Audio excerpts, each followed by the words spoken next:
우리에게 있는 대제사장은 우리의 약함을 동정하지 못하시니까 아니요, 모든 일에 우리와 똑같이 시험을 받은 자인데 죄는 없으십니다.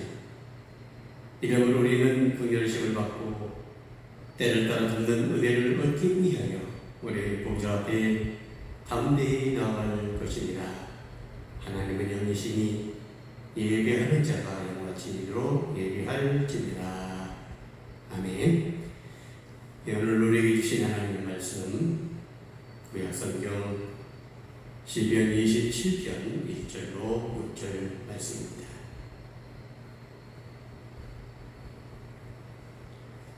제가 가지고 있는 성경 구약성경 820조 시편 27편 1절로 6절 말씀입니다.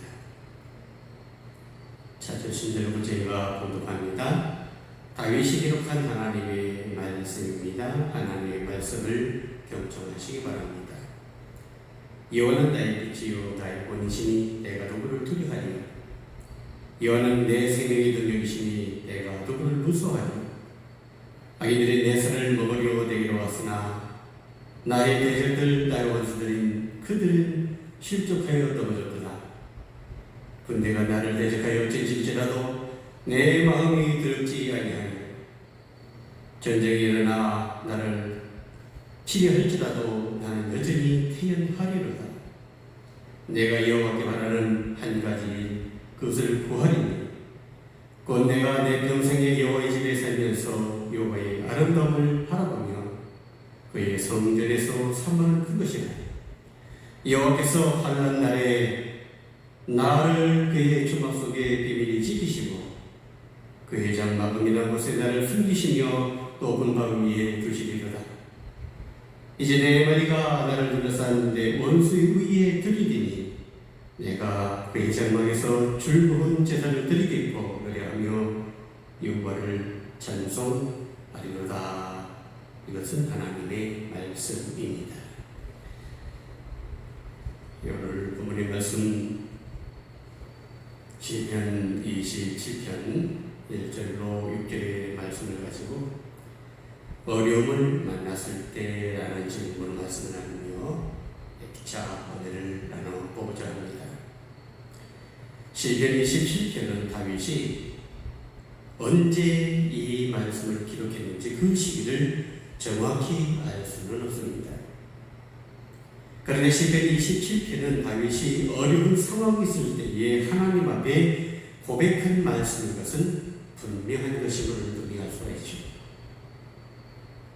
그래서 한편의 견해가 총 세 가지가 세 가지 이렇게 말하고 있는 것을 볼 수가 있어요. 먼저는 다윗이 바로 왕위에 오르기 전에 사울 임금에게 도망다닐 때에 바로 기록했다는 말씀이라는 견해가 있습니다. 둘째는 아들 압살롬이 반역을 일으키고 도망다녔을 때에 썼다라고 기억하고 있는 것을 말하고 있죠. 셋째는 다윗이 왕이 되고 다음에 블레셋 공격을 바로 받음으로써 예루살렘을 빼앗기고 인근 압도나굴에 숨었을 때에 이렇게 써졌다는 기록도 있습니다. 어쨌든 여기서 중요한 것은 다윗이 굉장히 어려운 일을 만났을 때에 바로 쓰여진 시다라는 것을 우리에게 말하고 있는 것이죠. 좀 이따가 말씀드리겠지만 환난의 나라의 단어의 뜻이 어떤 뜻을 가지고 있느냐 하면은 사람의 힘이나 사람의 능력으로 견딜 수 없을 정도의 형편을 이렇게 말하는 것이 바로 환난이다라고 표현하고 있는 것을 볼 수가 있어요. 그런데 다윗이 겪고 있는 이 환난이 지금 우리가 겪고 있는 상황과 너무나 비슷한 상황이라는 것을 우리는 분명히 생각해 볼 수가 있는 것이죠. 오늘 본문의 말씀을 보면서 몇 가지 말씀을 함께 나누며 피차 은혜를 나누고자 합니다. 먼저는 어려움을 만났을 때 다윗은 평소에 하나님과 영적인 관계를 바로 사모하는 것을 사람이었다라고 우리에게 말씀을 하고 있어요. 오늘 본문의 말씀 4절 보십시오. 내가 여호와께 바라는 한 가지 일 그것을 구하리니 이 명령은 바로 현재 진행형으로 쓰여지고 있습니다. 이게 무슨 말이냐면 다윗이 지금 갑자기 이러한 기도를 하나님께 드린 것이 결코 아니다라는 것이에요. 다윗은 지금까지 인생을 살면서 평생에 이렇게 기도했다라고 이렇게 말씀하고 있고 평생에 하나님 앞에 늘 기도했다라고 이렇게 말씀하고 있는 거예요. 이게 무슨 말씀입니까? 우리는 어떻습니까? 우리가 건강이 좋고 좋지 않으면 하나님께 매일 기도합니다.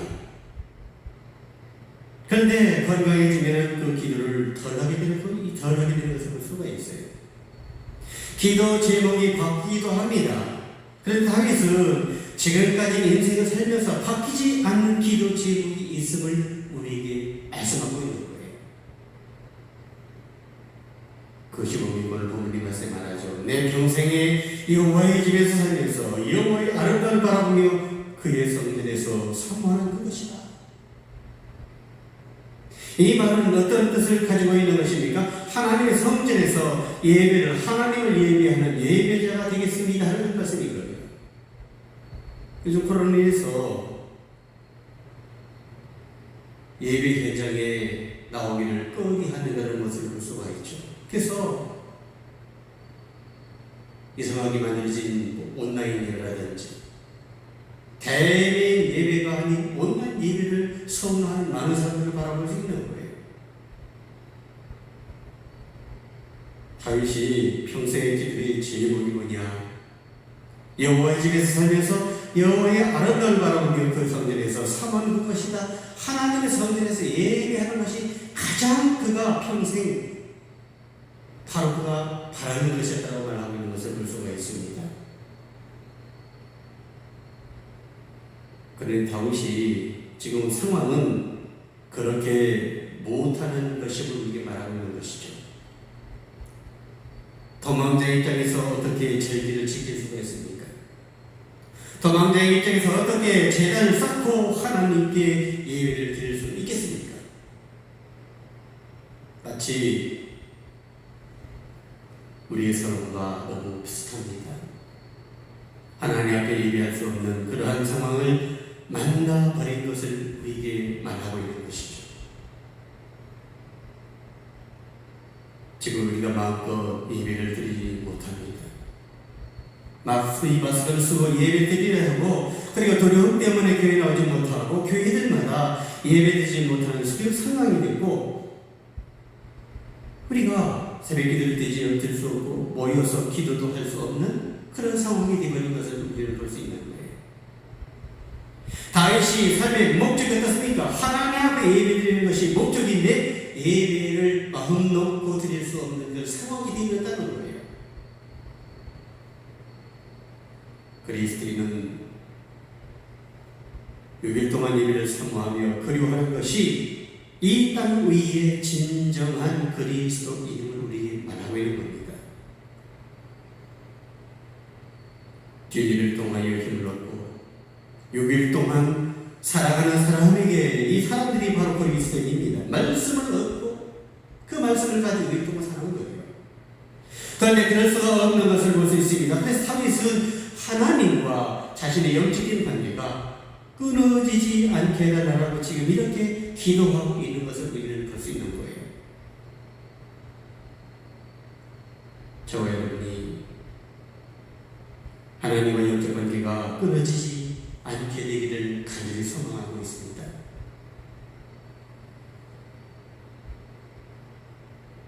대구에 있는 친구 목사와 대화를 전하는 경우에 이런 얘기를 하는 것을 제가 들었습니다. 평소에 주님이 한 번도 나올 정도로 한 번 나올까 말까 일주일에 한 번 나오고 주일에 한 번 딱 나오고 가면은 오히려는 한 번도 드리지 않는 그런 성도가 전에서 울면서 이렇게 말하더랍니다. 아니 교회가 가고 싶습니다. 한 달 가까이 교회에 못 가니 왜 이렇게 마음이 거절한지 모르겠네요. 그래 처음에는 이렇게 고백을 했다고 합니다. 야, 한번 교회에 안 나가니까 좋다.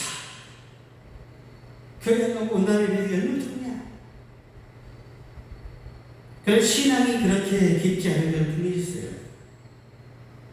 그런데 한 주가 지나고 두 주가 지나니까 마음속에 가장 성취한 것은, 가장 고귀한 것은 잃어버린 것 같은 그러한 마음이 들어갑니다. 이사가 되었습니다. 빨리 교회 가고 싶다 이겁니다. 원래 안 됐던 사람도 이런 마음인데, 다윗이 일평생, 바로 평생에서 오니 하나님의 성전에 예배드리는 예배자가 되는 것이었어요. 그랬더니 다윗이 얼마나 힘들었을까요? 평생 예배드리는 것이 소원했는데 현재 예배드릴 수 없는 상황이에요. 그래서 다윗이 하나님과의 영적인 관계를 끊어지지 않게 해달라고 소원하고 있는 것을 우리는 볼 수 있는 것이죠. 정확한 날짜가 언제인지 알 수는 없지만 한국교회는 머지않아 원상국기가 분명히 될 줄로 믿습니다. 그때 모여서 기도할 때에 어색하지 않으려면 정말 감사하고 좋은 것이 분명히 있어야 되는데, 어떤 사람이 어색하지 않을까요? 집에서라도 기도하고 하나님과의 영적인 관계를 유지하는 사람은 교회에 나와서 기도하는 것이 전혀 어색하지 않다라고 우리에게 말씀하고 있는 거예요. 그래서 다윗의 말처럼 우리가 평소에 하나님과 영적인 관계를 쌓아 그런 성도들이 다 될 수 있게 돼요. 그래서 코로나19가 이제 종식되고 마음껏 하나님 앞에 예배할 때에 하나님 관계가 어색하지 않으면 하나님의 자녀들이 다 될 수 있기를 제품으로 축원을 드립니다. 두 번째, 어려움을 만났을 때에 하나님의 방법을 의지했다라고 이렇게 말씀을 하고 있어요. 오늘 5절 말씀 보십시오. 여호와께서 환난 날에 나를 그의 주먹 속에 비밀히 지키시고 그의 장막 은밀한 곳에 나를 숨기시며 높은 바위 위에 두십니다. 여기서 초막은 무엇을 말하는 것일까요? 초막절은 바로 이스라엘 백성들이 광야 40년 동안 생활을 기념하는 날이 바로 초막절입니다. 그런데 다윗이 무엇이라고 하느냐면, 하나님이 되게 굉장히 어려운 가운데서 하나님의 말씀을 통해서 배울 것이 있다고 말씀하고 있는 거예요. 우리 조상들이 40년 동안 광야 생활할 때에 하나님의 방법으로 지켜주신 것을 안다. 그러니 하나님 우리도 지켜주십시오 하는 내용을 분명히 말씀이 있는 거예요. 다윗이 얼마나 힘든 상황입니까? 예배도 제대로 드릴 수 없는 상황입니다. 내일에 대한 소망도 확실하게 보이지 않는 삶입니다. 그런데 다윗이 오늘 본문에서 뭐라고 말하는 겁니까? 여호와께서 환난 날에 그의 초막이라고 우리의 말씀을 말하고 있는 거예요. 여호와께서 환난 날에 그 초막에서 하나님께서 이스라엘 백성들을 광야 40년 동안 지켜주셨던 그 초막, 이 초막을 말하고 있는 것을 우리는 볼 수 있는 것이죠. 그리고 비밀이라고 말합니다. 이 비밀이라고 말씀하는데, 하나님의 방법으로 이스라엘 백성들을 지켜주시던 것처럼 만나, 구름 기둥 또는 불 기둥, 하나님의 방법으로 이스라엘 백성들을 지켜주셨어요. 그런데 결국에는 약속의 땅에 들어가가지고 이것을 기억하면서 우리를 지켜달라고 기도하는 다윗을 우리는 바라볼 수 있는 것이죠. 우리가 거친 모진 광야를 분명히 만났습니다. 광야는 삶의 이정표도 없습니다. 주어진 가드라인도 없어요. 그냥 힘들게 지나가는 것이 광야예요. 힘들게 가는 것이 광야입니다. 마실 물도 먹을 양식도 넉넉하지 않습니다. 그런데 지나고 돌아보니까 40년을 지켜주신 것처럼 우리를 지켜달라고 하는 다윗의 기도를 우리를 바라볼 수 있는 거예요. 광야는 그런 곳입니다. 가도 끝이 없는 것처럼 보이고 어떠한 소망도 보이지 않는 것 같고 더 바로 이것이 바로 광야임으로 우리에게 말씀하고 있는 것이죠. 오늘 저와 여러분이 너무 절망하지 말고 또 너무 겁을 먹지 않아야 된다고 말씀하고 있는 거예요. 똑같은 이야기이지만은 그저 조심하라는 것을 우리에게 말하고 있죠. 마스크를 우리가 잘 쓰고 개인위생도 잘 철저하게 지키고 그럴 때에 우리가 어떡합니까? 코로나19 바이러스로 우리가 보호받을 수 있는 거예요. 요즘 상황이 보면 힘들고 어렵습니다. 짜증날 그런 상황입니다. 그런데 너무 지나치게 겁을 먹으면 이거 여기에 부작용도 있을 것을 기억합니다. 우리는 이런 이야기를 분명히 하고 있는 것을 볼 수가 있어요. 깨끗한 것이 좋은 것인데 계획적인 별로 좋지 않은 우리에게 말하고 있는 것이죠. 우리가 조심해야 할 것만 분명히 맞지만은 너무 지나치게 우리가 생각하는 것도 문제이고 우리에게 말씀하고 있는 거예요. 오늘 말씀 속에서 하나님은 우리를 지켜주신다는 것을 믿고 나가는 믿음의 성도가 되어야 된다는 것이죠. 다윗이 어려움을 만났을 때에 하나님의 방법을 의지했던 것처럼 우리 또한 힘든 일이 없습니다. 어려운 이 상황을 하나님의 방법을 의지하여 믿음의 길을 나아갈 뿐만 아니라 헤쳐나가는 하나님의 사람들이 될 수 있기를 주의 이름으로 축원드립니다. 마지막으로 오늘 본문의 말씀에 어려움을 만났을 때에 다윗은 즐거이 예배드리는 날을 분명히 찾아올 것이라고 기대했다는 것이죠. 그렇습니다. 즐거이 예배드리는 날이 반드시 찾아올 것입니다. 오늘 읽어보면 이렇게 그런 말을 합니다. 이제 내 머리가 나를 둘러싼 내 원수 위에 들리리니 내가 그의 장막에서 즐거운 제사를 드리겠고 노래하며 여호와를 찬송하리로다. 앞에 안 보였어요. 끝이 안 보이는 그런 어려움 속에서 다윗이 고백하는 걸 읽어봅니까? 이제는 즐거운 제사를 드릴 것이다. 여호와께 노래하면서 찬송할 것이다. 다윗이 이러한 상황의 내용을 말할 때에 상황이 변하거나 또는 배경이 적을 때가 결코 아니었음을 우리에게 말씀하고 있는 거예요. 변하지 않습니다. 지금 우리가 바로 막 오늘 본문에 상승이 막 기쁜 것은 결코 아닌 것을 분명히 볼 수가 있는 것이죠. 그래 다윗이 뭐라고 말씀하냐고 우리 들을 수 있는 것이죠. 내가 그의 장막, 지금으로 말하면 예배드리는 교회를 우리에게 의미하고 있는 것이에요. 교회에서 즐거운 제사를 드리겠다 이렇게 말하고 있는 것을 우리는 볼 수 있죠. 반드시 그날이 올 것임을 우리에게 말씀하고 있는 거예요. 즐겁게 찬송하며 예배의 날이 올 것이라고 고백하고 있는 것을 볼 수 있는 거예요.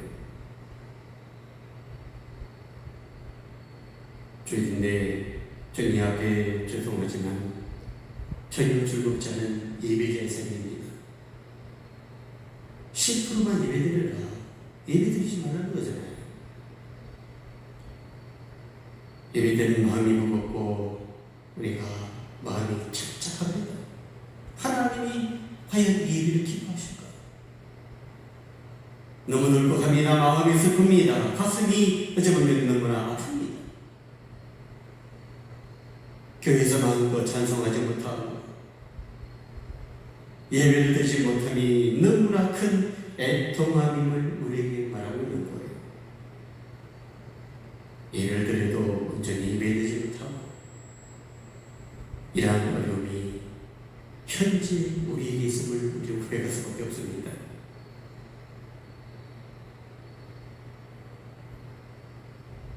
어느 목사님이 그런 말을 한 적이 있다고 합니다. 요즘 성도들 가운데 교회 일로 인하여 시험이 드는데 그 사람은 정말 간첩이다.